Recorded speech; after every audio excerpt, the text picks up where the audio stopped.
Ich setze mich dahin. Bitte. Hallo. Setzt euch, ja, setzt euch.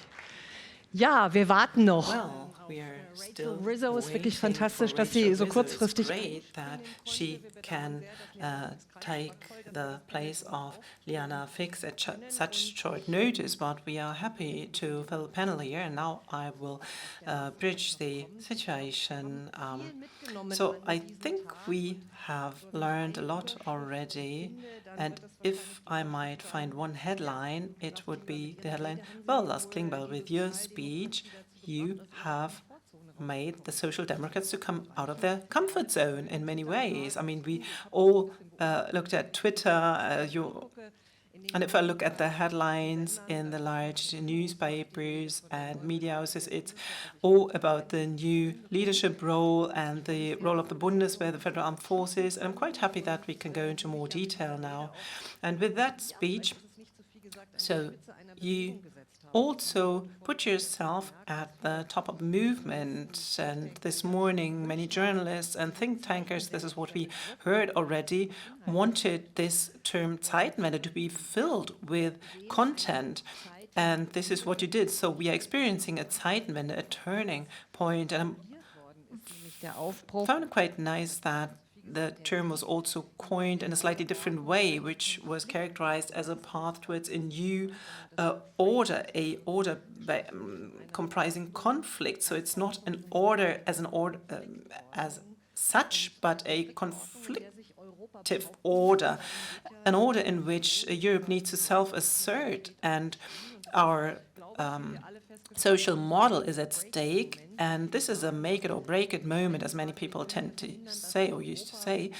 And we should prevent Europe from becoming a thing that the superpowers are playing with. And how can we do this? The framework is not really very good. Europe is not speaking with one voice, and the pressure from outside is enormous. So, Lars Klingbeil, you've listened to all the contributions here throughout the day, and before I introduce the panel, one question to you. What are your take-home messages from today? Well, I could talk for an hour now, maybe not that long. Maybe you could summarize it. Well, first of all, a lot of support, but also some contradictions or countering arguments. I mean, it would be bad if we would go home tonight and we would not take home anything from this conference. And this is, of course, due to different arguments and perspectives. So I myself feel confirmed when I said that the European momentum is right now.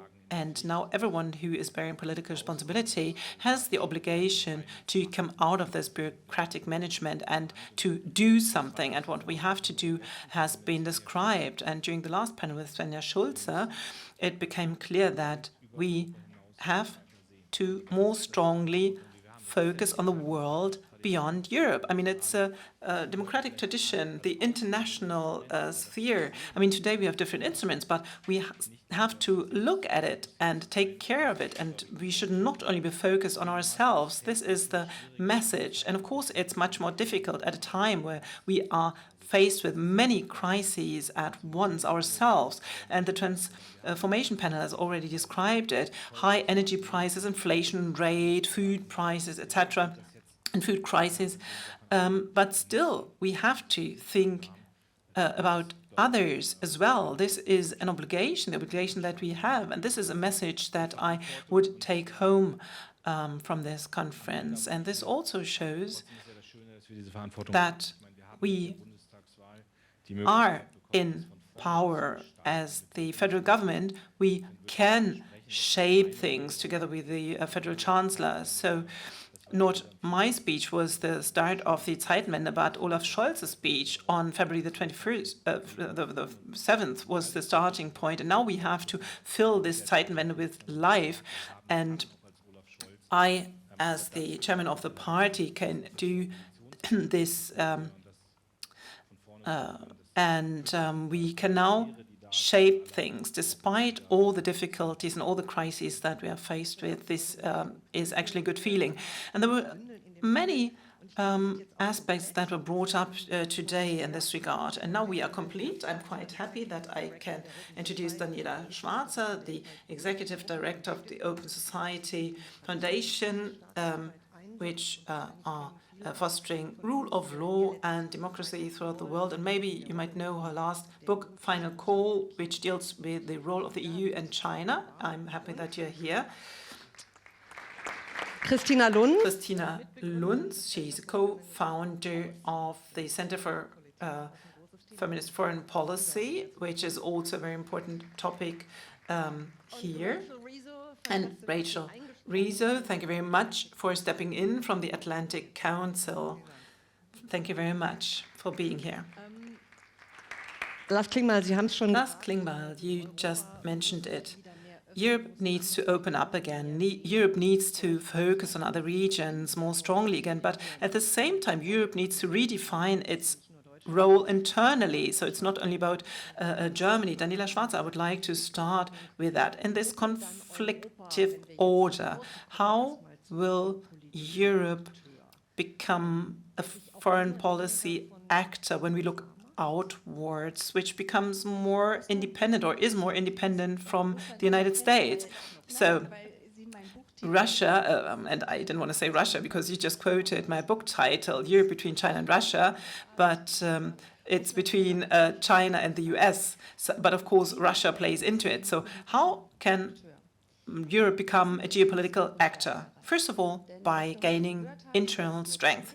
Because what we have heard today, the need that Europe acts more strongly at the international level, and the idea of a geopolitical commission that Ms. von der Leyen took as a motto for her presidency, can only be done if we have cohesion and unity internally, and not only the ability to reach an agreement on domestic objectives, but we also have to change internal structures so that Europe can maintain its cohesion. So this is why I do not want to separate the development of instruments internally and externally.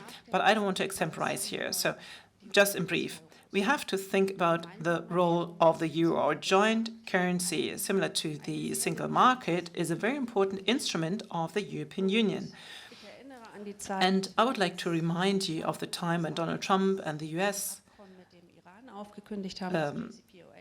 withdrew from the JCPOA, the agreement with Iran, and we in Europe suddenly had to discuss what can we do so that the euro plays a stronger role.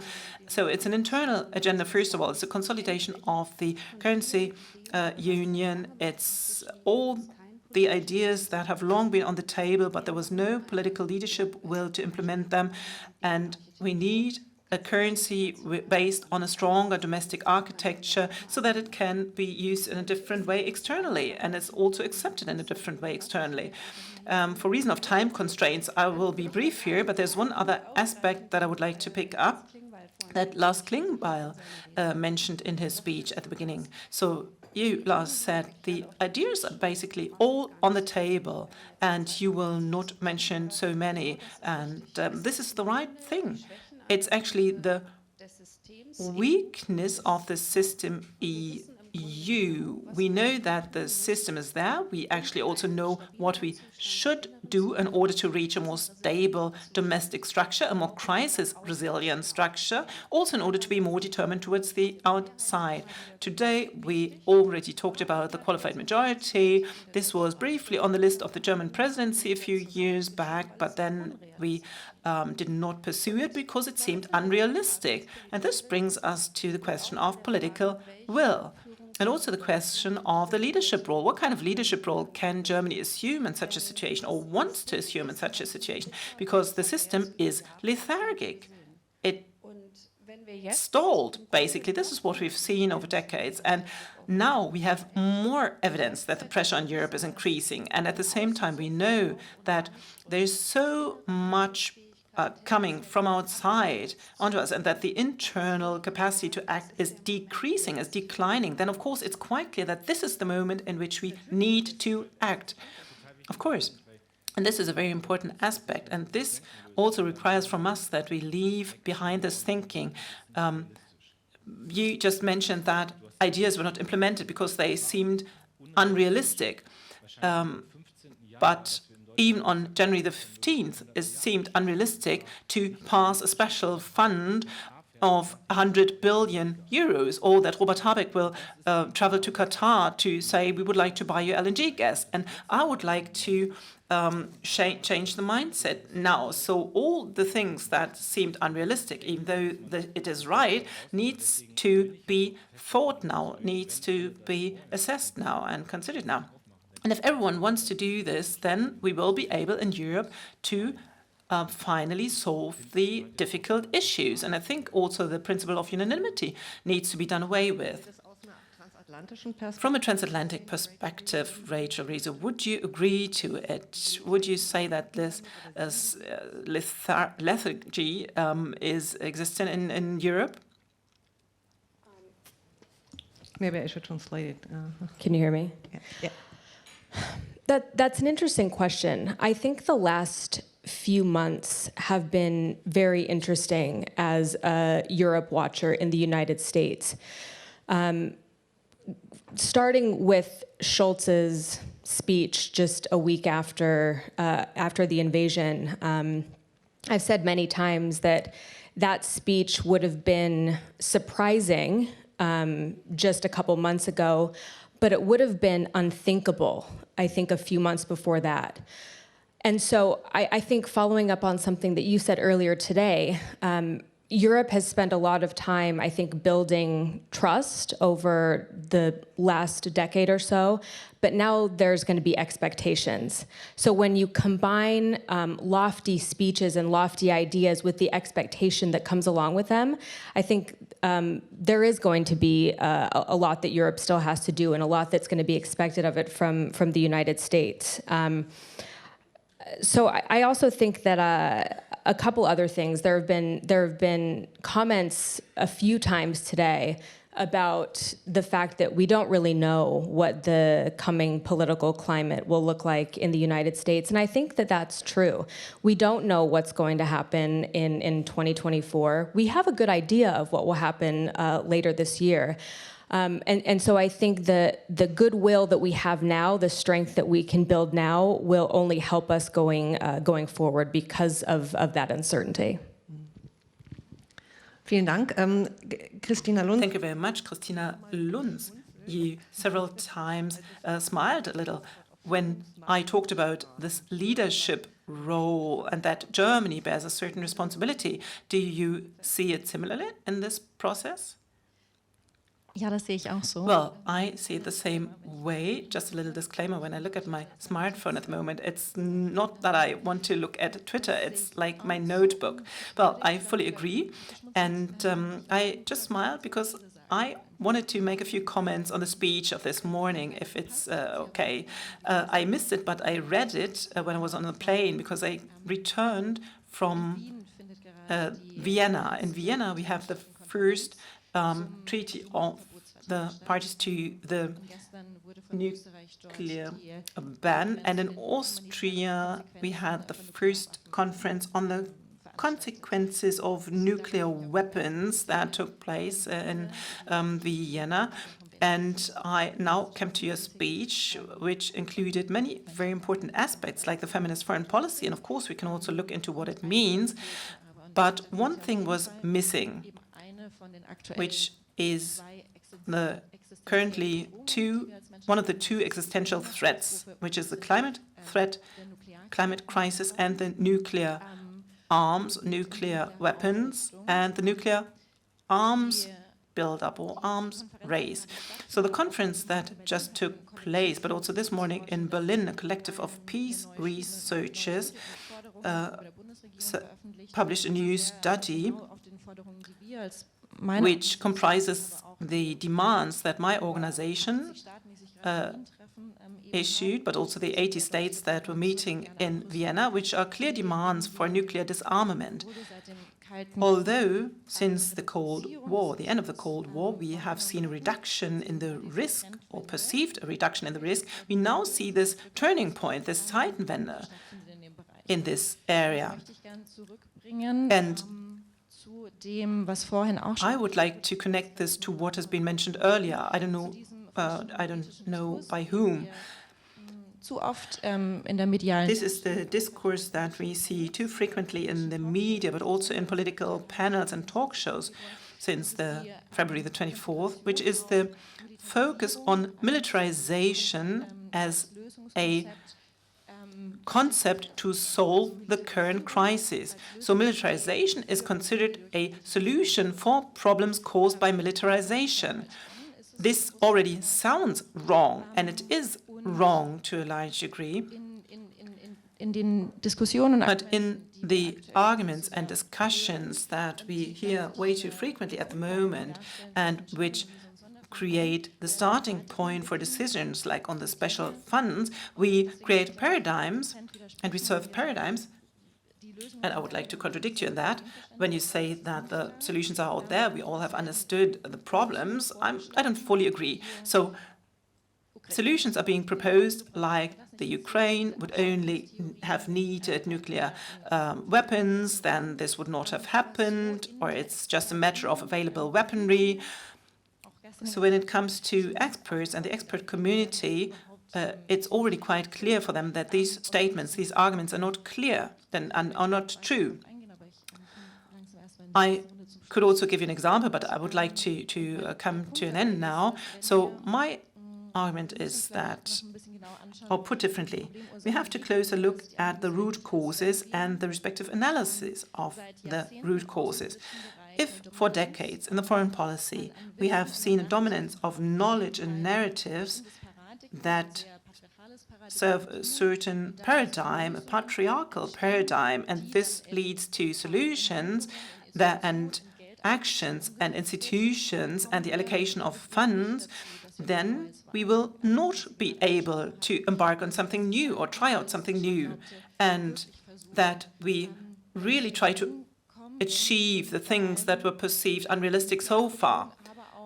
But when it comes to the nuclear threat and the increasing cyber attacks, or also 2019, for example, the biggest cyber attack in the history of Russia against Ukraine, when we keep this in mind, these increasing threats of militarization, but also threats in the cyber realm, and if we want to tackle them, we have to change our attitude. So can we take a closer look at it? Don't we assume that there is a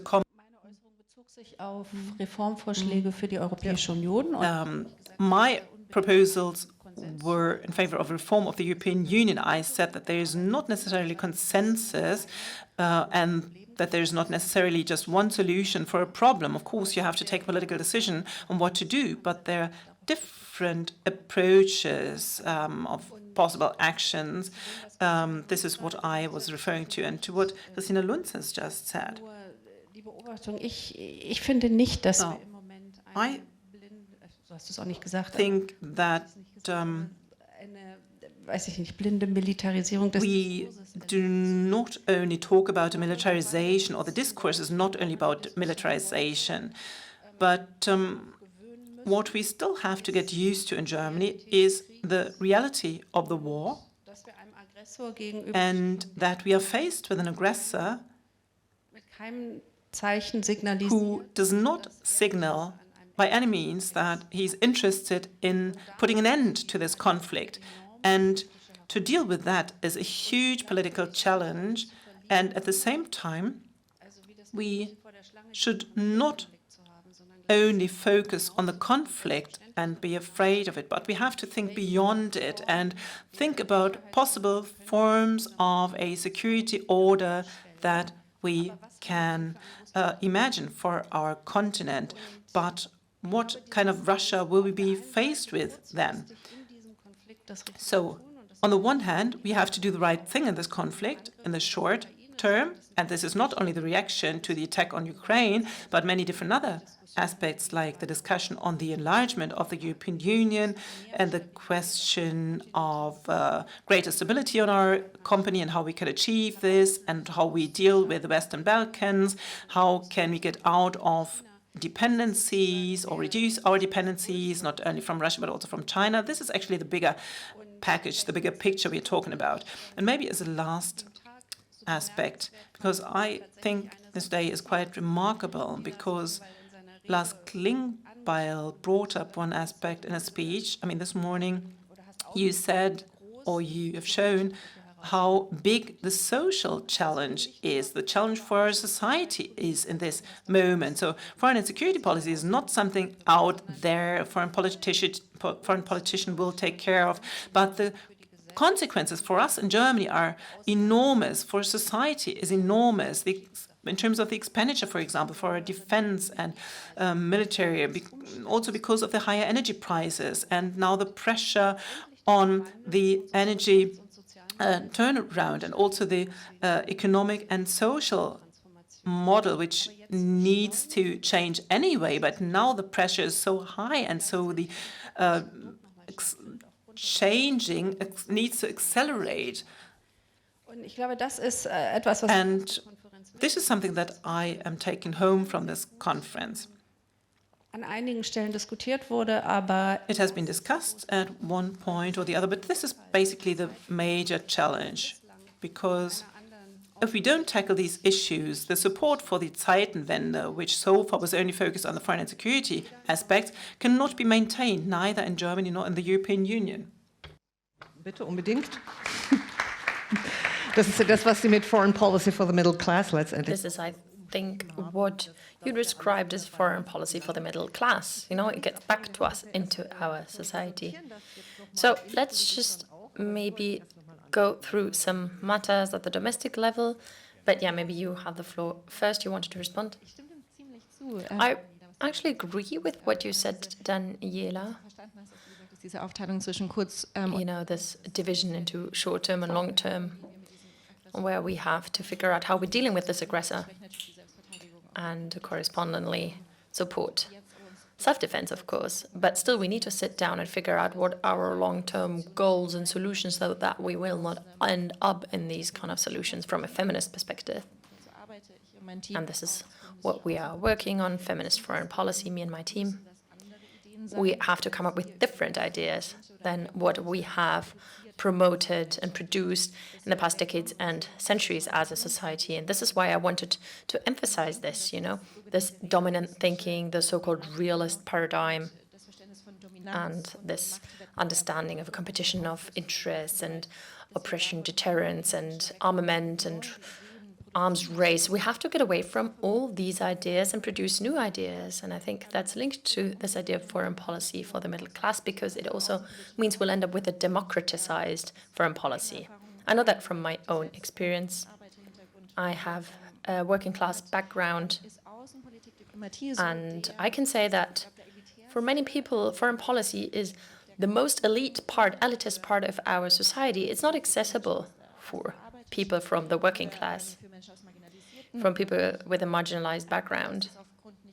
And that's not only because of the habitus, but also because of the dominance of certain strands of thought that are very categorical, orthodox, that are not very inclusive, and that forget a lot of relevant human rights concerns and relevant parts of our population. And only when we break with this prevalence of traditional thinking, if we create and promote new production of thinking. You know, we have to think about the 24th of February, the first ideas that we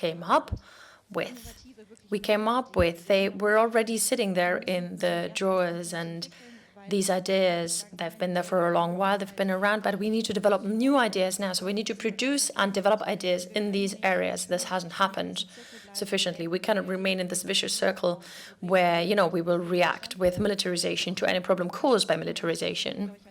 So I think we need to take an eagle's view on that for a moment and really look to society. And then sometimes I wonder, are we really that dumb to keep repeating the same mistakes? And yes, we do keep repeating these mistakes. So I just wanted to be brief. Lars Klingbeil.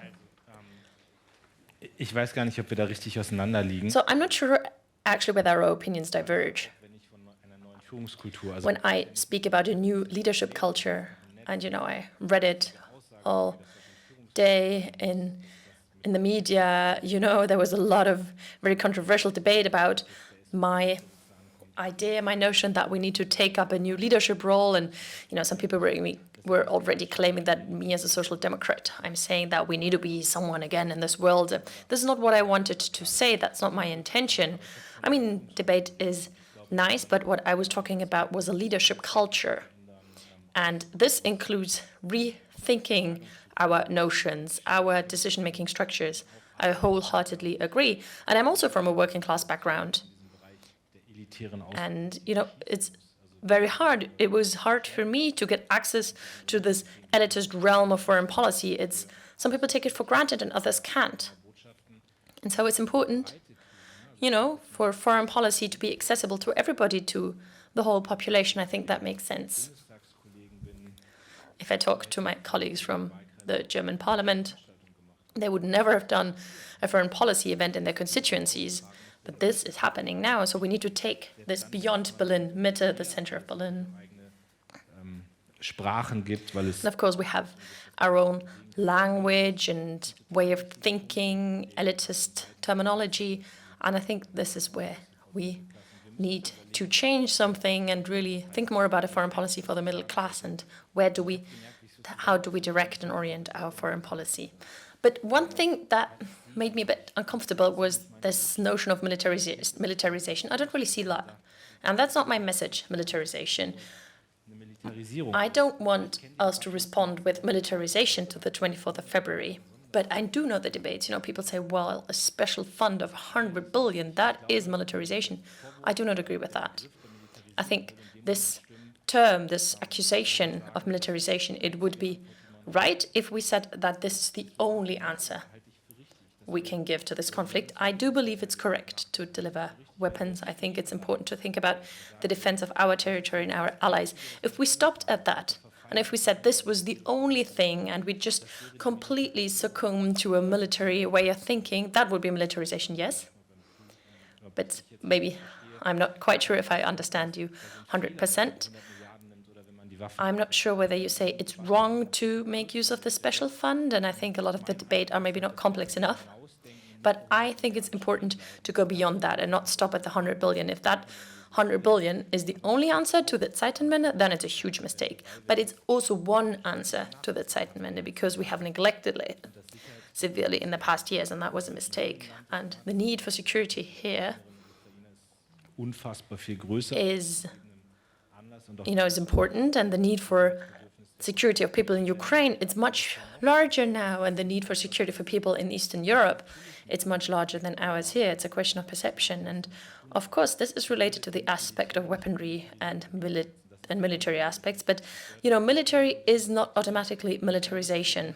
So I'd like to discuss this further because it's one of the very tricky issues within the social democratic debate, and I try to tackle that because often there's this kind of romantic viewpoint on Willy Brandt, as if Willy Brandt and Helmut Schmidt, they hadn't ever had to deal with military affairs. But that's not true. Back in the days, the military budget was at 3% of the GDP and not now less than 2%. So that was much more militarized back then. So, this is why I do not quite agree with this equation of, increasing the armed forces and militarization. I think it's two different things. Rachel, please. Yes, Rachel. Yeah, I want to pick up on a couple things that were said during the last few minutes. There's been a lot of talk about this new leadership culture, not just in Germany, but in Europe writ large, this idea that Europe needs to become a geopolitical player, a much more forceful one, not militaristically, but in many senses of the word. And I think as an American, not just me, but if there are any Americans listening and people who focus on transatlantic issues in Washington, we hear this and we kind of sit back and say, okay, we've heard that before. It's not going to happen because the EU is so bureaucratic, because decision-making is so slow.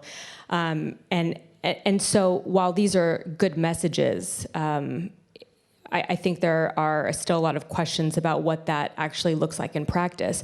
What I will say, though, is that the United States hasn't helped in this sense over the last couple of decades because the US has done a very good job of stymieing EU efforts at being a more forceful geopolitical player. So what you will find in the United States now and from this administration is much more support, active support from very high levels in the Biden administration for Europe to focus on these goals and achieve these goals.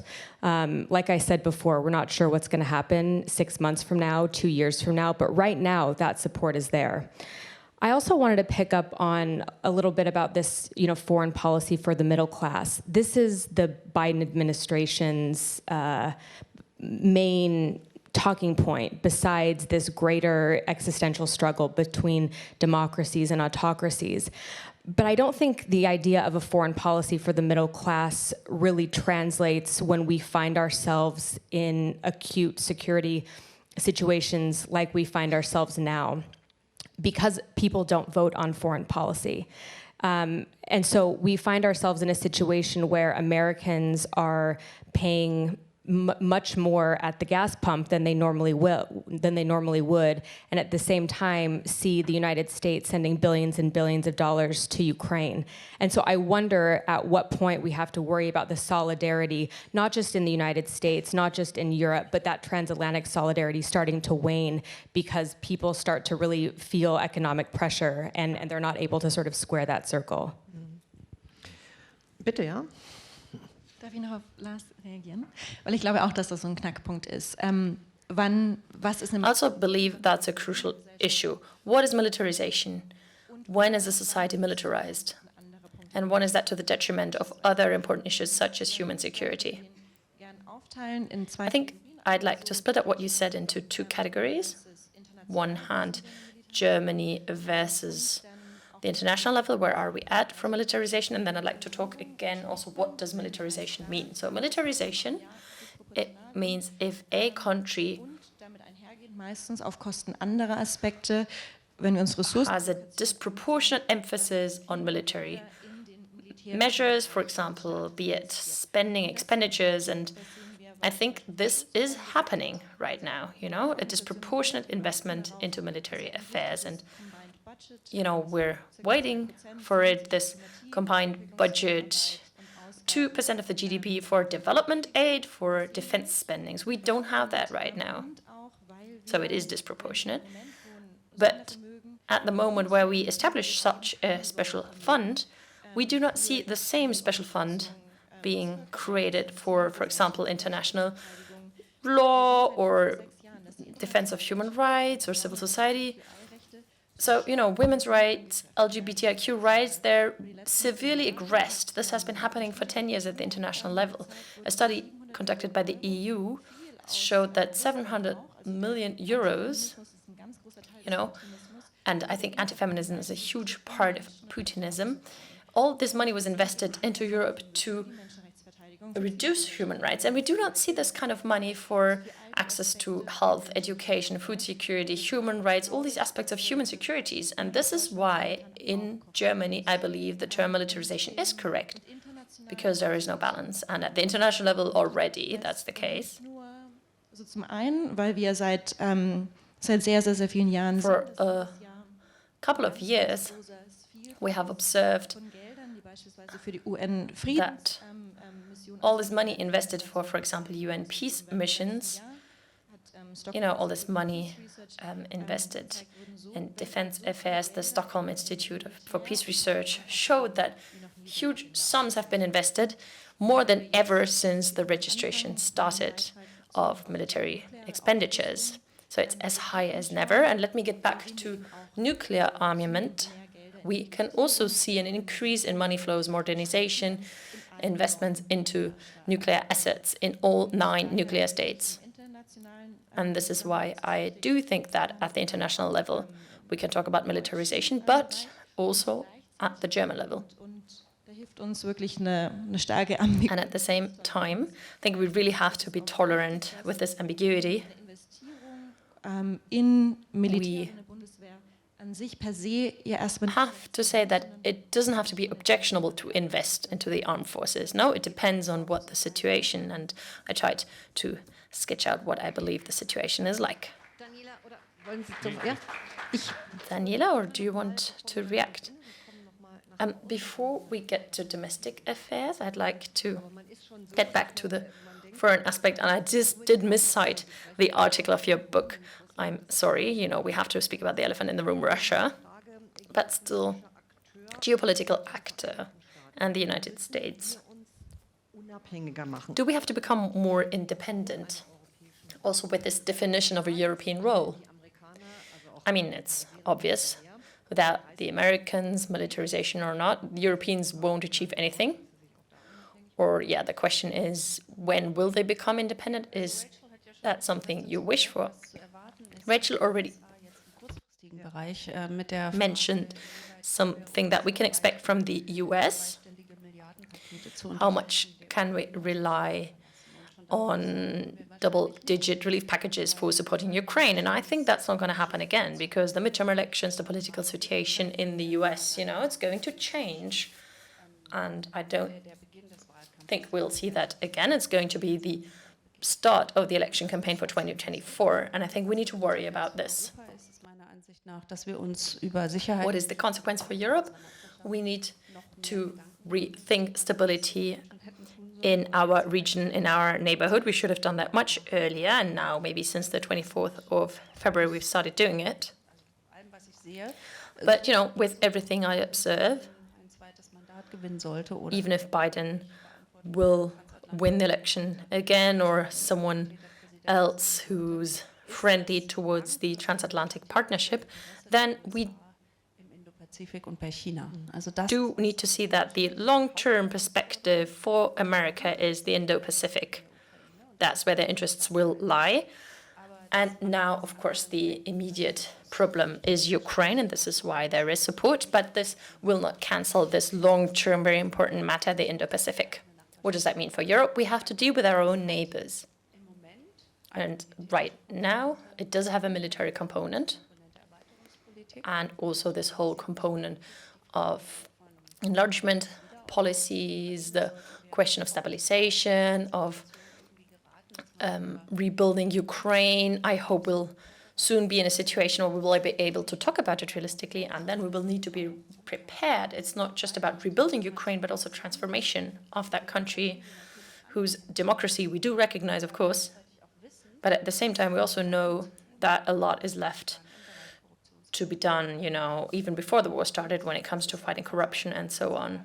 So this is our task here in Europe. The relationship to the US will be very much dependent on what decisions the future US president will take regarding the meaningfulness of the Transatlantic alliance.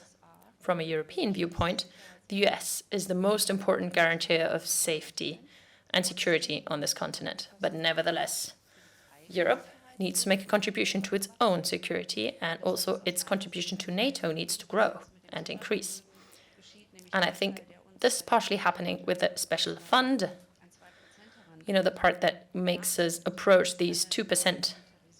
So we're catching up with something. It's not a new militarization, but it's fulfilling a commitment that we have decided on together with the other NATO partners in 2014 after the annexation of Crimea. And that doesn't mean we'll forget about all the other areas. But we are choosing this path, you know, achieving this objective in a couple of years of 2%, and that's important. Also, because America, and, you know, we've observed this with 4 years of Trump administration, because America can be quite scornful and look at Europe and say, well, is Europe actually doing enough for our security within the alliance? And I think, Rachel, you can correct me if I'm wrong, but apparently in the US there was a lot of positive surprise about Europe actually showing this capacity to act. But I think, nevertheless, we need to develop our capacities to act in other areas as Europeans, and fortunately there's been lots of debates on the relevance of the Global South, the European policies towards the Global South. And I think we really need to do much more in this area. First of all, because the pandemic has exacerbated the situation now, the food crisis as a consequence of the Russian war and the humanitarian catastrophes that will come and that the Global South will be faced with are enormous. And I think everything that was said in the panel after lunch break, it was very important. We need to make this a much bigger part and component of our geopolitical debates and our foreign policy. If we meet again in 2 or 3 months, then we might even already have a slightly different viewpoint, because then these crises will manifest themselves and they will result in humanitarian catastrophes, that's for sure. Johanna, we have some questions. Thank you so much, Nana Brink. I have a statement here that I'd like to read out, and 2 questions. I'm going to start with a statement from the internet. Zeitenwende should not mean that diplomacy and communication between the peoples is in the background. Zeitenwende means we have to negotiate again, and that as quickly as possible we will find a peaceful solution. The war in Ukraine is shameful for Europe. Das ist das Statement. So this is the statement. And then we have 2 questions. First question. What is the trademark of Europe as a new center? And what are the bridges that it might create to other centers? And the next question. In the conflict with China, the other BRIC states will be decisive. How do we make them join our ranks? Thank you so much. So, okay, the question about the center. Europe as a center, this was also one of your ideas, at least this term center that you coined. So what is the hallmark? What is the feature of Europe as a center? Well, first of all, it's about our values.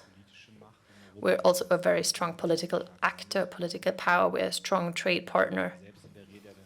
And I said it myself in the keynote. I want us to be the first climate-neutral continent on this earth. I think in many other parts of the world, there will be decisions regarding investment, is it going to be coal, gas, or renewable energies? And we can show that this path is possible with the renewable energies. And if we can show that, then many other parts of the world may say, we'll join you on this path. So I think we have a lot on offer as Europe, if we are aware of that. Yeah, well, interfaces or how we can link that together with other centers. And Daniela, I think it's a very interesting part in your book. Where are some interlinkages with the US and United Kingdom? I would wish for them to come back and join their family. We have Japan. I remember I got very upset when we had a debate in the Bundestag, in the parliament, where Friedrich Merz criticized Olaf Scholz for traveling to Japan. I think it's very important to embark on these kind of journeys. But, what Daniela describes is the transatlantic agenda. And, yeah, the question of interfaces, of links. There's a lot of topics we could tackle from an American and European joint perspective. I'm very much interested in Joe Biden or another Democrat remaining in office. I'm really not interested in others coming back. And if this can help, the fact that we are reviving the transatlantic partnership, and this transatlantic partnership is very trustful right now, maybe even better than under the Obama administration, because I think Obama did have a strong focus on Asia, and we had to deal with that. But I think all these topics on the agenda in the transatlantic partnership, they're all there. We've mentioned it, but also it's about digitalization, trade. It's also about climate issues. And yeah, really have a look as a center in Europe. What are the topics that we can bring to other regions of the world as an attractive offer? For example, health policies during the pandemic. Before I was talking about shortages in food supplies, I think it's going to be brutal in the next months. And I'm angry, actually. We already know what crises are about to come in 3 or 4 months, and we need to do something about it now. And that's also an offer we can make. So maybe that's an answer to the question about the BRIC states. We can be better than China in doing so. And this is why we need to start right now, not be hesitant one more day. And just one more comment on the first statement. I think nobody here in this room wouldn't say that the best thing would be a truce right now. Everybody would agree with that. But what we have to exclude is that Olaf Scholz will call Vladimir Zelensky and say, well, just stop it now, there's war, admit your defeat. And I think we in Berlin, we cannot draft any maps for a future Ukraine. You know, this is the right of Ukrainians to get to this point. We all want the war to stop, but it's Putin who continues this war. So I cannot disagree with the statement, but I think the reality is different right now. And it's painful for all of us, but, you know, I cannot imagine that we'd tell Ukraine to stop the war. And, you know, I can just preclude that. This is just my reply to this statement. Rachel, noch mal ganz kurz auch in Bezug zu China, also die Frage des... Rachel, let's just get back, you know, the question about China, this focus on Asia, Americans also as a Pacific power, and the Chinese have tried to do a lot in the South Chinese Sea to also convince all neighboring countries to become their allies. Can Europe be relevant in that area? So I think what's interesting about this administration, the Biden administration, is that its policy towards China is basically just Trump's policy, ... but with allies. So a lot of the more hawkish tendencies that Trump enacted towards China have been kept in place by Biden. Tariffs, you know, bans on investments in various Chinese companies. And so I think that if Europe can deliver on some of these promises and goals that have been discussed over the last few months, then I do think that the United States sees Europe as a major partner here. But there are also some differences, right? I think Europe sees more economic opportunity in Europe and is open to more economic cooperation with China than perhaps the United States is. And I don't know that that's ever a bridge that will be able to cross, or a divide that will ever be able to completely close. And so I think the United States needs to come to terms with the fact that Europe is neither going to turn towards China or to the United States, but we are going to have to find a way for Europe, I think, to be sort of a middle ground for us. And I think that's been tough for the United States over the past decade or so. I think what's also interesting, kind of wrapping Russia into this just a little bit, what's emerged, I think, from this crisis over the last 3 or 4 months are sort of two camps in U.S. foreign policy.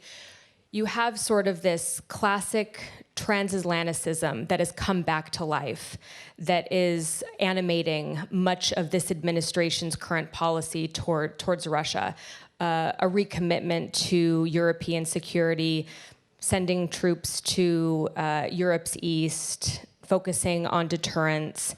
And there's a lot of people that are pushing this line that the fact that we have focused so heavily on the Indo-Pacific region has left this vacuum in Europe, and now look what happens. At the same time, however, there is an emerging voices throughout the administration continuing to push China and the Indo-Pacific as the main strategic focus of the United States. And I think those voices are going to be louder in the medium to long term. And so I think what this means is that, like I said before, Europe is going to find much more support from the United States to ensure that a lot of these goals and aspirations that have been discussed over the last few months really do come to fruition. Sie nicken, Daniela Schwarzer. Kann man dem zustimmen oder einen Gewinn ziehen aus europäischen? Thank you very much. Daniela Schwarzer, would you agree, or could you add to that from a European perspective? Well, what I think is extremely important, because you asked for the core of Europe, is that we are aware of our strengths. And I already talked about the euro and the single market. So we are a huge economic region. and one with clear principles. We have embedded rule of law and democracy, and Lars also demanded a new mechanism for the rule of law, which is very important but difficult to implement, I think, because we know that two governments violate these principles. But we should be aware of this core, and this is a core which is non-negotiable. We have to make clear that this is the attractiveness of Europe to a large extent, that we live freedom internally, and we have to transport it in our external relations as well. And in terms of the transatlantic relationship, this is no surprise, this has already been mentioned today. When Europe, the US, and China are compared in terms of competition and the digitalization, then we are on the third rank. We have to catch up, we have to invest so that we can play a leading role. But at the same time, we need the transatlantic partnership, and we have to hope that we can still rely on that even after a change in the administration in the White House. So together, we should not only develop technologies, but we also should come to a joint area of regulations and standards. And there are some differences. Europe, the Americans have different regulations in terms of the platforms, in terms of data protection, and Europe has already established itself as a standard setter. This is important. This is good. This has already been taken over by others.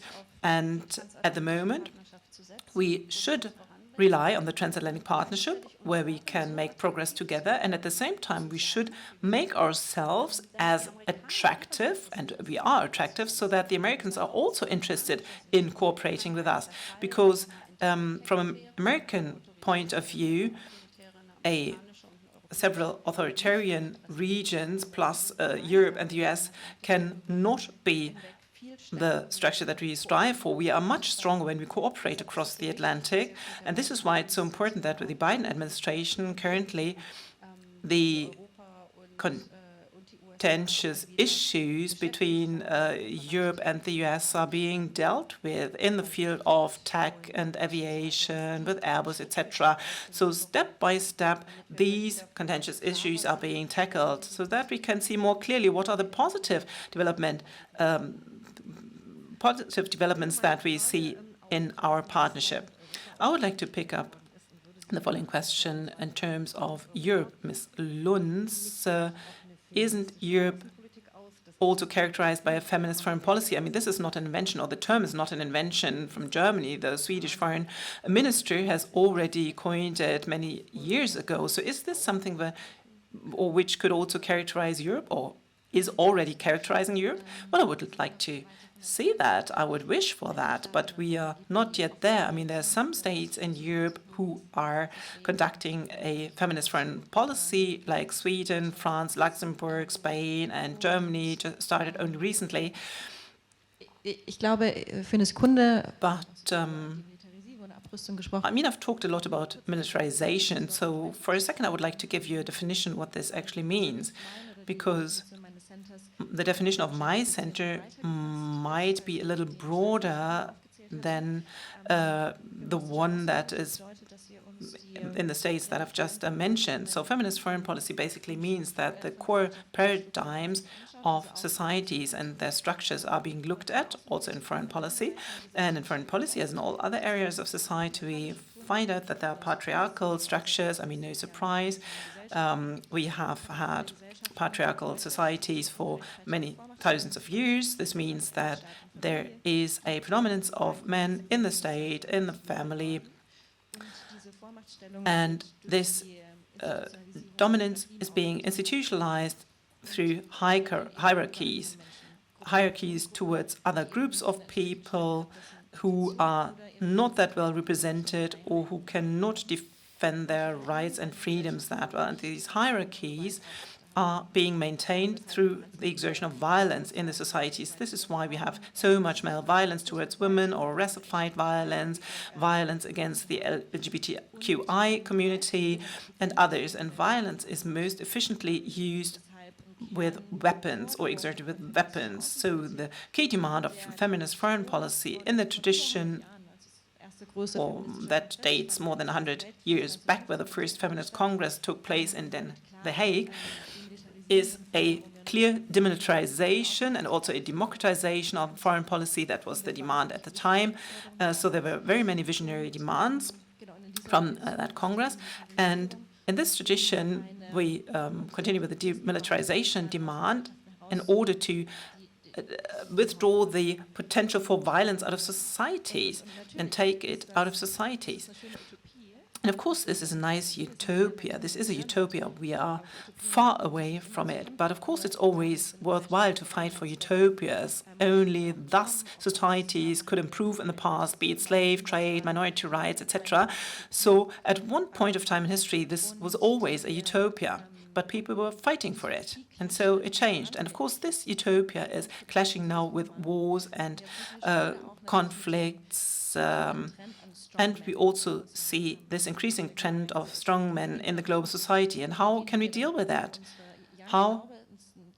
I mean, it's a great characteristic of Europe that we have such a strong focus on human rights and also the value of freedom. And how can we defend it towards the increasingly authoritarian states and the attack on the human rights system? Just a brief example. I'm running out of time now.